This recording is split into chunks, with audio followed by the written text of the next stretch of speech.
Sinimula ng implementasyon ng COMELEC gun ban para sa kauna-unahang BARM parliamentary election bilang bahagi ng seguridad at paghahanda para sa ligtas at maayos na halalan. Yan ang ulat ni Patrolwoman Maricris Algabre.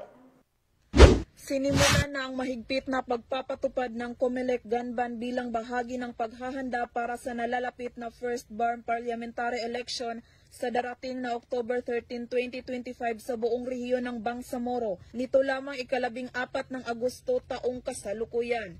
Pinangunahan ni Police Brigadier General Jason C. D. Guzman, Regional Director ng Police Regional Office Bangsamoro Autonomous Region ang naturang aktibidad, katuwang ang buong hanay ng kapulisan ng Cotabato City Police Office na pinamumunuan ni Police Colonel Jibin Bongkayaw, Provincial Director ng Cotabato City Police Office at COMELEC Cotabato City Election Officer, Attorney Nabel Motia.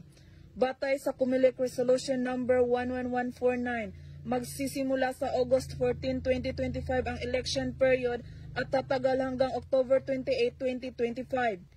Kasabay nito, mahigpit ding ipatutupad ang pagbabawal sa pagdadala ng anumang uri ng baril at iba pang nakamamatay na armas.